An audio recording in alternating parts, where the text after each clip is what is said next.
Onde é que eu Força, ponho? sente-se ali ao lado. Ali? Sim. Pronto, como vocês conseguem imaginar, isto vamos ter que improvisar aqui.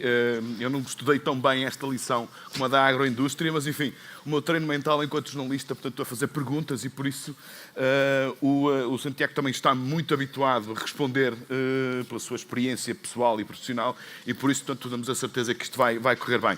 Em primeiro lugar, uma apresentação. O Santiago Macias é um alentejano de Moura.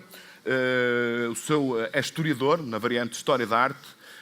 O seu trabalho começou a ser notado, a entrar nos radares em Mértola, com o saudoso Cláudio Torres. Pelo meio, entre 2013 e 2017, foi Presidente da Câmara da sua terra natal. Ele dizia-me há pouco uma questão muito curiosa, que eu subscrevo na íntegra, porque também sou de uma pequena vila do interior, é que politicamente só se pode ser Presidente da Câmara quando se é de uma terra pequena, só se pode ser Presidente dessa terra, ou se quisermos da terra onde se roubou laranjas quando éramos pequenos. Portanto, eu entendo completamente essa mensagem e subscrevo-a na íntegra.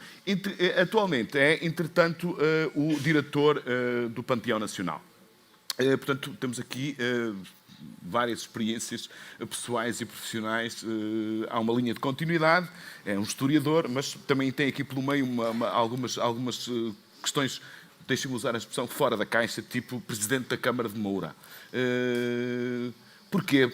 Porquê é que se sentiu atraído por esta função política no meio da sua carreira de historiador? Quer dizer, não senti.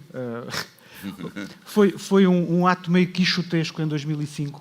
Eu achava que a força política pela qual me candidatei ia perder a Câmara e ofereci-me para ser candidato como número 2, ou número 3, ou número 4, onde eles me quisessem colocar. Estava convencido piamente que íamos perder a Câmara, a família cobrou-me isso mais tarde, porque não só não perdemos, como ganhámos com maioria absoluta e eu de um dia para o outro vi-me como vice-presidente de uma Câmara Municipal. E, portanto, não podia dizer às pessoas agora vou-me embora porque eu pensava que ia perder. Mas gostou e Gostei muito da função da variação. Tive a sorte de trabalhar com um extraordinário Presidente de Câmara que, se a conjuntura política fosse outra, podia perfeitamente ser Ministro. Chama-se José Maria Pós de Mina e aprendi imenso com ele enquanto Presidente da Câmara. Um homem de grande lealdade, que nos dava de margem de manobra e que foi aquilo de facto foi uma grande aprendizagem. Ele olhou para mim e disse: tu não vais ficar com a cultura, vais ficar com o planeamento urbano e com os fundos comunitários. Para quem tinha acabado de fazer um doutoramento em História Medieval, era exatamente aquilo que convinha. Eu lembrei-me na altura do Presidente Itamar Franco, que quando, salvaguardadas as devidas distâncias, bem entendido, que quando se vê na presidência de um dia para o outro por causa do impeachment, olhou para o chefe de gabinete e disse: Zé, então e agora o que é que a gente vai fazer? E comecei a olhar para os dossiês e aquilo, no fundo, como diz um amigo meu de há muitos anos, a gestão tem naturalmente uma componente de conhecimento técnico, mas tem muito de bom senso e tem muito de trabalho. E, portanto, foi isso que fui fazendo durante vários anos, durante os anos da variação, até que o Zé Maria, em 2013, tem de sair por imperativo legal de limite de mandatos, e começa-se a pensar quem é que vai ser, e começa-se a apontar as baterias e as armas na minha direção. E em outubro de 2013 eu sou Presidente da Câmara Municipal de Moura. Cumpro o mandato e ao fim de 4 anos resolvi sair. Mas porquê? Por uma razão muito simples. Tinha estado 12 anos numa função pública.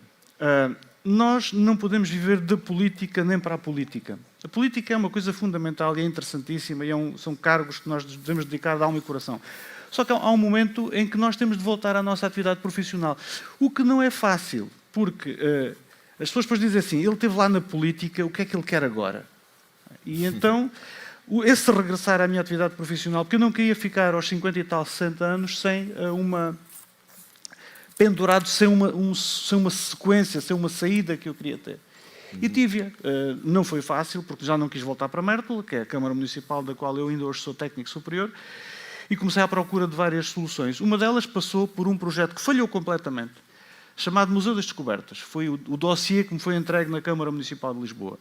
E é um projeto que falha, como muitas coisas falham em Portugal, por falta de decisão e por falta de coragem política. Aquilo que devia ter avançado não avançou. Sim. Era politicamente muito sensível a questão dos descobrimentos, da expansão. Bem, mas a gente costuma dizer no Alentejo, quando tem medo de uma coisa, diz que até os gazpachos assopra. Mas a atitude do político não pode ser essa, não pode estar a assoprar os gazpachos, tem que se atirar e tem que fazer. Imagino que o Vasco da Gama, quando está para sair para a Índia, diz: não sei se isto vai estar a bom tempo. Se calhar é melhor não ir.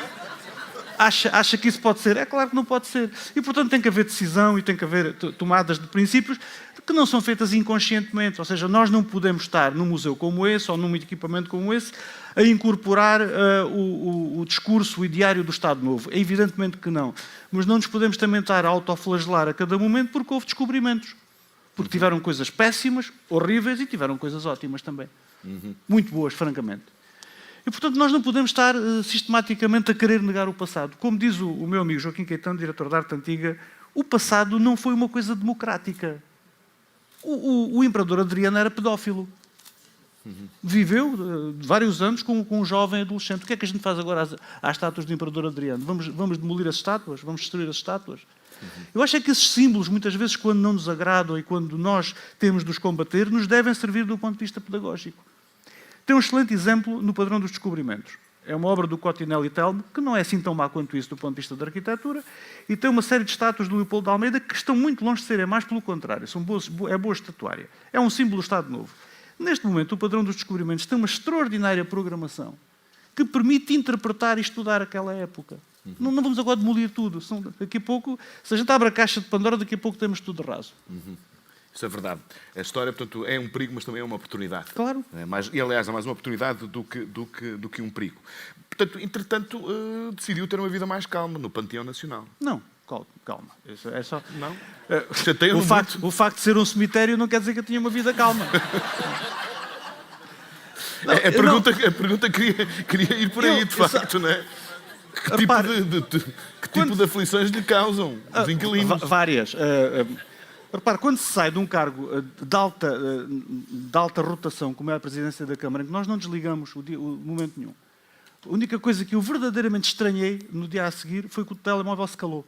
De resto, a minha reincorporação à vida civil... Acabaram os pedidos de assim, emprego, por exemplo? Não, quer dizer, nem tanto, mas repare, quando se sai dessa alta rotação, tudo parece pouco. Porque na presidência da Câmara eu posso estar a falar com o Presidente da Caixa Geral de Depósitos num minuto e no minuto a seguir estão-me a bater à porta porque houve uma ruptura de um cano a algures e é preciso ir lá e é preciso correr. Portanto, parece estar na inauguração de uma feira, como se tem de ir a um outro evento, qualquer coisas que eu gostava muito de ir, como, por exemplo, os jantares dos caçadores e, em particular, uma coisa que eu gostava muito de ir, ainda continuo a ir, que são os jantares dos grupos de forgados. É uma prática e um hábito que felizmente me ficou. Passa-se para uma outra realidade em que nós, de repente, para já tive de concorrer. Eu andei assim um bocadinho pendurado, porque às tantas, nesta idade já ninguém nos quer. Concorri para diretor do Panteão, ganho o concurso e depois ponho em prática um programa que tem 3 vetores fundamentais. Um é a recuperação do próprio monumento, que está incluído no PRR. Outro é a programação, ou seja, fazer uma programação que seja consentânea com a realidade do monumento e daqueles que lá estão. Neste momento temos uma exposição que está a terminar, que tem como mote a obra de Sofia de Melbrenner. Depois teremos uma outra, lá mais para o final do ano, com as fotografias de Augusto Cabrita, que tem muitas imagens da Amália Rodrigues. E, portanto, arranjar uma programação que seja coerente com aquilo que é o monumento. Não desrespeitando a realidade do monumento, mas não fazendo daquilo apenas e só uma sucursal de uma agência funerária. Não é? Não é isso. É muito mais do que isso, felizmente. Terceira componente, a investigação científica. Nós não podemos transformar os monumentos em caixas de animação e em que as criancinhas andam aos saltos à volta das vitrines cantando "Atirei o pau ao gato". Não é isso. Os monumentos, os museus, os palácios são poderosíssimos elementos que nos permitem ter um conhecimento mais aprofundado sobre aquilo que é a realidade do nosso país. Santiago, há uma certa ideia, portanto, enfim, a devoção, a glorificação das grandes figuras do nosso passado faz parte, portanto, de uma aprendizagem, de uma cultura que, segundo se diz, não é muito bem percebida pela nova geração. Sente isso Não, quer dizer, eu aprendi uma história... falando em bom português, profundamente reacionária. Eu não me tornei reacionário por causa disso. Não é pelo facto de nos martelarem com determinados conceitos quando nós andamos na escola primária ou quando andamos no ciclo preparatório que nós ficamos presos a essa imagem. É muito mau que nós hoje queiramos... Hoje desconstrói-se tudo. A gente agora, como diz um amigo meu, a gente desmantela tudo. E temos que perguntar quando é que começamos a mantelar qualquer coisa. Não é? Quando é que começamos a reconstruir qualquer coisa? Portanto, é evidente que há determinadas imagens e determinados chavões que nos foram transmitidos no passado que hoje têm de ser reinterpretados. Mesmo em relação a figuras que estão no Panteão. Claro que sim, mesmo em figuras que estão no Panteão. Aqui há uns anos havia muito aquela ideia do encontro de culturas. Cada geração se reflete na forma de fazer história. A geração do Flower Power, aquilo é tudo encontro, é tudo paz e amor.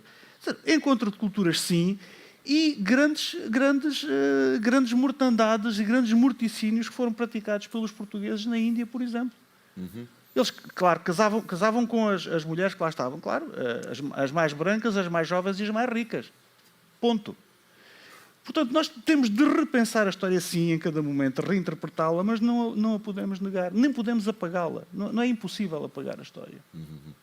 Embora lá está, nós continuamos a ser, particularmente no Brasil, acusados por ter uma visão muito idílica de uma história que só tem de haver, portanto, esse lado do cruzamento, da civilização, etc., mas que descura tudo o resto, tem a ver com a escravatura, com a... Não descura nada. Está prevista a construção, aliás, de uma bela peça escultórica em frente à Casa dos Bicos, que é precisamente o memorial da escravatura. Agora, nós não nos podemos centrar só nisso ficar focados só nisso e autoflagelar-nos a toda a hora, parecemos aqueles peregrinos de Karbala que até as costas ficarem em sangue. Não é nada disso.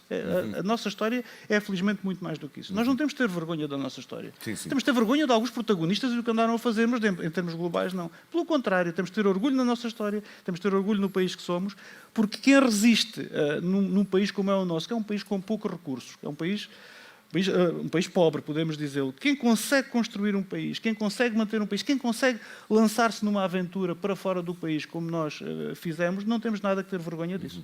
Um povoarão com 1 milhão de habitantes, como dizia o homem da Casa Grande e Senzala, que consegue criar um império como o Brasil, não é verdade? É uma coisa de fazer. Mas há outros, tem uma série de outros gostos de natureza pessoal, enfim, é um homem do Sul, é um homem do Alentejo, e por isso não é nada de estranhar que goste, por exemplo, de tauromaquia. Eu disse ao Manuel Carvalho, digo Manuel Carvalho, isto eu vou fazer um bocadinho como o Dr. Álvaro Cunhal fazia nas entrevistas, independentemente de lhe perguntar se ele dizia sempre aquilo que lhe apetecia. E então, traz-nos uma cassete. Uma cassete não, mas em relação à questão da tauromaquia, digo, vou falar nisso porque estou em Santarém. Vou falar nisso porque quando vinha para cá, vinha ouvindo na minha cabeça o passo doble do Olé Manuel dos Santos. E espero que Santarém, que aliás julgo que vai fazer, ou tem a intenção de fazer o Museu Nacional da Tauromaquia, e muito bem, não se esqueça que dentro de 2 anos vamos ter o centenário do nascimento de Manuel dos Santos. Tal como lhe disse que venho celebrar o meu aniversário aqui a Santarém, e o dia 3 de junho há uma corrida aqui na Celestino Gácio, eu venho cá, vai ser a minha forma de celebrar, porque acho que nós não podemos agora começar a negar tudo aquilo que são um fator importantíssimo na nossa história, um fator importantíssimo na nossa cultura. Nós não podemos negar isso. Nós temos de valorizar isso e temos de proteger isso e temos de conversar com toda a gente no sentido de ser protegido não só enquanto elemento cultural, mas também enquanto poderosíssimo elemento do ponto de vista económico. E de biodiversidade. Quando se fala na biodiversidade, temos de ter em conta aquilo que é a realidade do Tortolido. Portanto, nós não vamos agora arrumar isso e dizer agora isso são coisas tudo do passado, são tudo trogloditas, é tudo gente que não interessa, não. Pelo contrário. Mas é difícil lidar com uma certa intolerância que há relativamente a esse tipo de condenações de culturas antigas e de tradições. É difícil, não é? Repare, claro que o mundo é feito de mudança, claro que as coisas evoluem e se transformam. Uma das séries que eu tenho que eu acho muito curiosas, passada na minha terra, precisamente em Moura, em 1535, há uma parte da muralha que já não tinha préstimo. E então o que é que a população faz? Pede à Câmara Municipal que derruba a muralha, porque aquilo era um sítio muito bom para ver correr os touros. Estamos a falar de uma coisa que aconteceu há 500 anos. E a muralha foi abaixo. De facto, era uma barbacã que já não servia e os touros eram corridos naquela praça.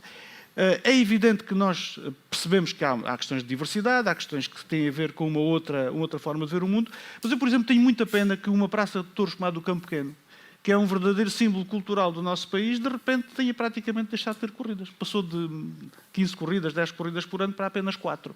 Eu acho isso uma perda do ponto de vista. Não foi por cultural. falta de público? Não, qual falta de público? As praças estão cheias, ainda em 19 de março aqui em Santarém não se cabia. Portanto, não é nada por falta de público. Será do mesmo tipo de receios que levaram ao fim do projeto do Museu dos Descobrimentos? Não, aí foi mesmo claramente falta de atitude. Devia ter avançado, podia ter avançado de uma ou outra forma. Não era um museu formal no sentido de ter peças da época dos descobrimentos, porque as melhores peças dessa época estão no Museu do Azulejo, estão no Museu da Arte Antiga, e, portanto, não fazia sentido haver essa desmobilização, digamos assim, ou essa transladação de peças.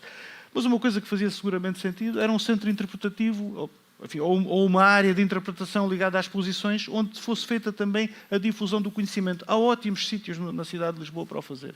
O Palácio do Conde da Calheta, que está ali junto aos Jerónimos, era um sítio extraordinário para o fazer.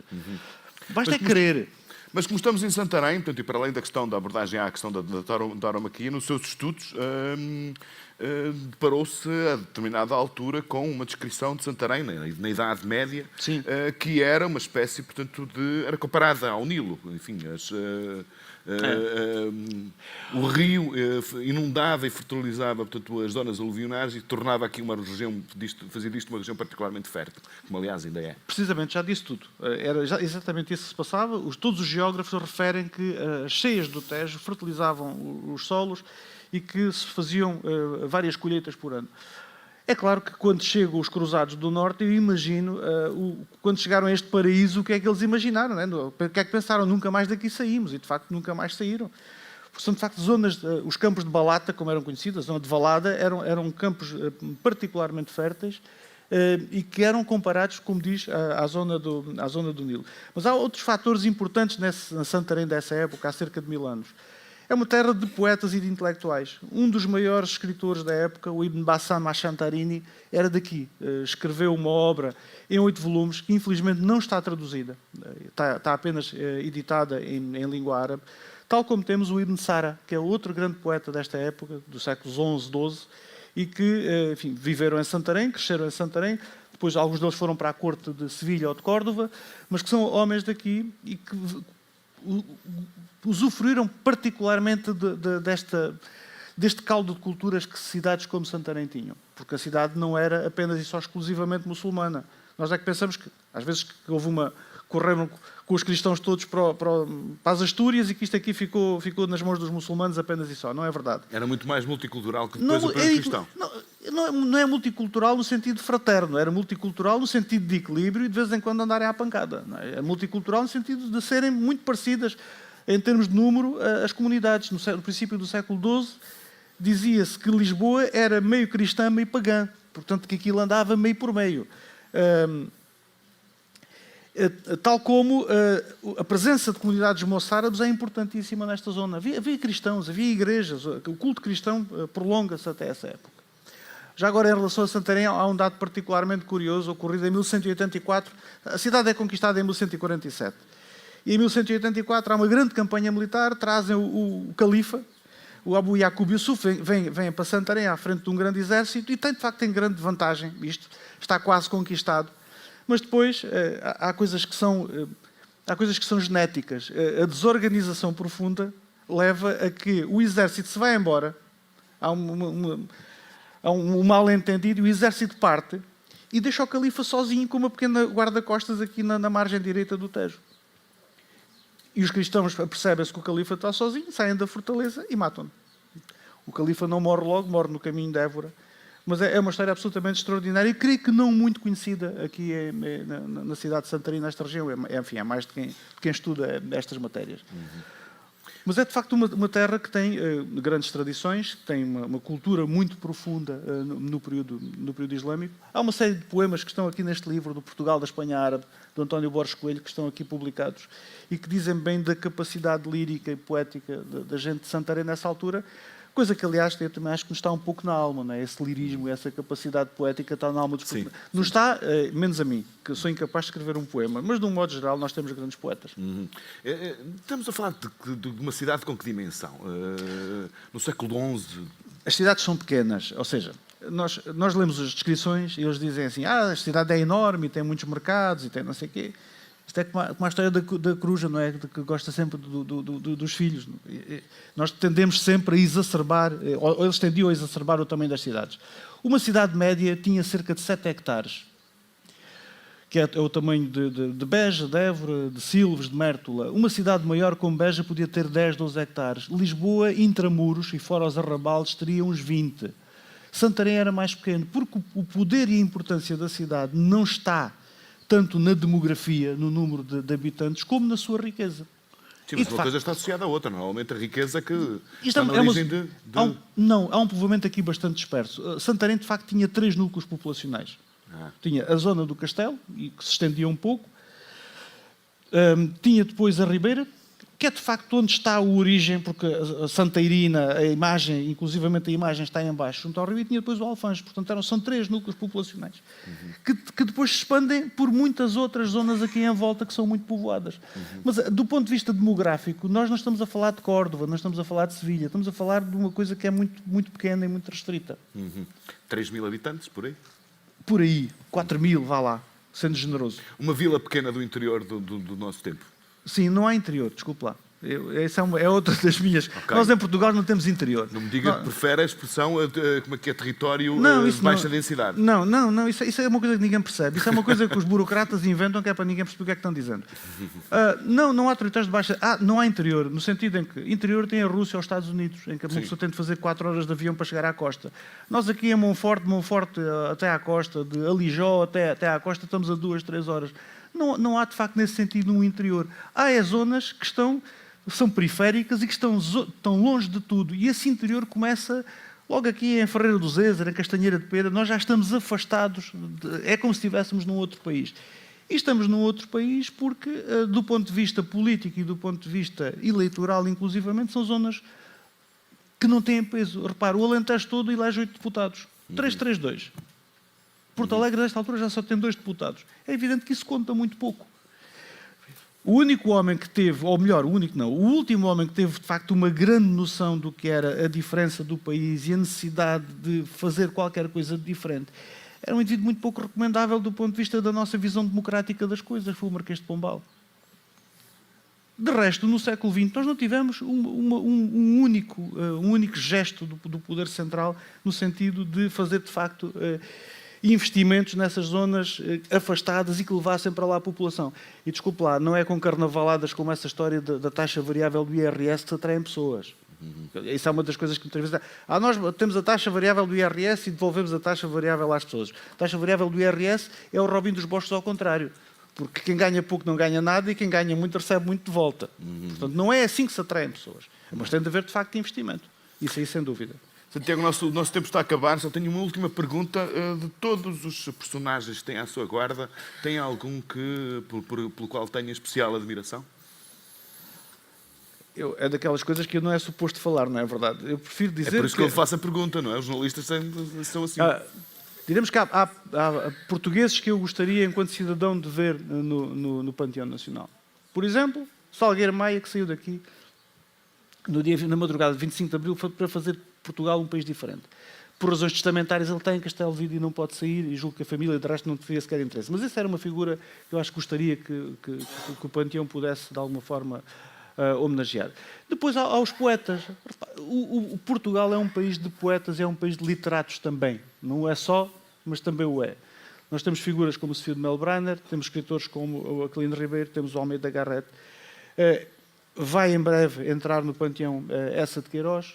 Há escritores que podiam estar no Panteão, mas eventualmente estão demasiado ligados à sua terra natal, e essas coisas são muito sensíveis. Nós não podemos dizer a uma terra de pequena dimensão, salvo seja, que em Portugal quem toma as decisões sobre o Panteão é a Assembleia da República. Quero deixar isto muito claro. O diretor do Panteão apenas acolhe a cerimónia. Em França, por exemplo, é o Presidente da República. É uma coisa, à boa maneira francesa e imperial, exatamente. É uma coisa muito mais centralizada. Mas nós temos, nesta altura, o processo de panteonização do Essa de Queiroz em curso e há presidentes que eu acho que era importante nós podermos homenagear, enquanto cidadãos. Bernardino Machado, que é o presidente que decide que aquele local era o Panteão. Ou uma figura extraordinária da nossa política e da nossa literatura, desde logo um presidente fora da caixa, chamado Manuel Teixeira Gomes, que, a determinada altura, grande escritor, aborrece-se com isto tudo, resolve abandonar a presidência, vai-se embora e exila-se na Argélia e fica na Argélia até à morte. E, de facto, um percurso muito, muito pouco vulgar. A nossa missão é, obviamente, homenagear as figuras que lá estão e criar motivos para fazer coisas um pouco à margem. Com todas as dificuldades financeiras, porque nesta altura passam os monumentos e passam por grandes dificuldades para poderem fazer uma programação, porque as limitações que temos são muitas, mas conseguir fazer uma programação. Temos tido o apoio da Caixa Geral de Depósitos, nomeadamente esta exposição da Sofia de Melbrenner, só é possível porque as 30 peças que nós temos, as peças de pintura e de fotografia, fazem parte da coleção da Culturgest. Caso contrário, nós não conseguiríamos concretizar essas nossas iniciativas. E precisamos de apoio, de mecenato. Sabe que no século XVI havia um escritor, Diogo Bernardes, que dizia que nós, de mecenas, tantos temos como brancos têm a Etiópia. Passaram 500 anos, estamos mais ou menos na mesma. Tirando a área financeira e a banca, não apenas a Caixa Geral de Depósitos, mas também a Caixa Geral de Depósitos, nós temos de facto dificuldades em encontrar mecenas que queiram avançar e que apoiem iniciativas. Temos poucas grandes empresas. Temos poucas grandes empresas e as poucas grandes empresas que temos nem sempre estão disponíveis para esse tipo de apoios. Quando eu digo esse tipo de apoios, não é dar dinheiro a fundo perdido para espetáculos. Sim. Falo muitas vezes no apoio à investigação e no apoio à edição. Nós, as edições que temos tido, algumas delas, é de facto com o apoio de empresas, porque nós não conseguimos bastar-nos a esse nível. E, naturalmente, que aquilo que nós queremos é que ter mais visitantes e que o número de visitantes vá crescer. Mas mais importante do que ter o número de visitantes, porque nós não estamos a trabalhar para o Guinness, aquilo não é para bater recordes. É claro, se tivermos mais este ano do que o ano passado, melhor. É termos mais visitantes portugueses. E nós, a esse nível, passámos no último ano de 20% para 30% de visitantes portugueses. É isso que nós precisamos. Precisamos que a história seja conhecida. Nós em Portugal, às vezes, ligamos muito pouco à história. Sabe? Uma das coisas que me impressionou, fui uma vez a Dallas, a um congresso de arqueologia. Fui convidado, enquanto representante de Portugal. Eu tive azar, porque no ano a seguir foi a Nova Orleans, que deve ser muito mais interessante do que Dallas. Mas é assim. Fui a Dallas e então eles tinham lá, no meio de Dallas, uma barraquinha de madeira chamada John Neely Cabin. E aquilo era um monumento, era a primeira barraca de Dallas, era o sítio mais importante, mais antigo da cidade. Primeiro, a barraca de madeira não era aquela. Segundo, não estava ali, era noutro sítio. E não se sabia exatamente como era uma barraca, se havia uma barraca. Mas aquilo estava devidamente monumentalizado. Estamos a falar de uma construção que tinha pouco mais de 100 anos. Nós temos muito mais do que isso e às vezes passamos ao lado e não ligamos muito. E esse aspecto nós temos de ter em conta. Nós não podemos eliminar a história dos nossos currícula, porque o conhecimento da história é-nos fundamental enquanto construção e enquanto orgulho do país. Aquilo que os outros andam a fazer, nós não podemos agora desconstruir a toda a hora só porque não está na moda. E precisamos, de facto, desse esforço. E precisamos, às vezes, já agora permite-me dizer isto, precisamos, às vezes, ser um pouco mais unidos, que é uma coisa que nos falta. Eu tinha aqui o exemplo do azeite para dar. A Câmara de Moura fazia parte de uma associação de municípios oleícolas, a ADEMO. Era muito difícil nós conseguirmos juntar-nos e reunir-nos e fazermos qualquer coisa em conjunto. Porquê? Porque o azeite do Alentejo é que era bom, porque o azeite de Trás-os-Montes é que era melhor, porque o azeite de Ribatejo é que era assim. E depois nós olhamos para a nossa produção e nós produzimos menos 9 vezes que os espanhóis e menos 5 vezes que os italianos e produzimos metade dos marroquinos e produzimos metade dos gregos e produzimos metade dos tunisinos. Ou seja, não temos expressão e andamos muitas vezes aqui com guerras de alecrim da manjerona, com pequenas questiúnculas e não nos conseguimos afirmar. E, de facto, temos razões para nos conseguir afirmar. Assim o queiramos. Porque, como se viu esta tarde, não é? Nós temos empresários e temos agricultores de qualidade. Temos gente preparada e que consegue, muitas vezes, contra tudo e contra todos, progredir e fazer coisas. E, portanto, nós temos de avançar a esse nível em todas as áreas, na área do património, na área da história, na área da investigação, na área do ensino. Os alunos chegam... Eu dou aulas na Nova. Os alunos chegam à faculdade cada vez pior preparados. É penoso. Precisamos de investir fortemente na formação e precisamos ter uma cultura de exigência que seja transversal a todas as áreas do nosso país. Caso contrário, vamos continuar a servir os estrangeiros que vêm para cá com uma bandeja na mão e nós precisamos e merecemos muito mais do que isso. Muito obrigado.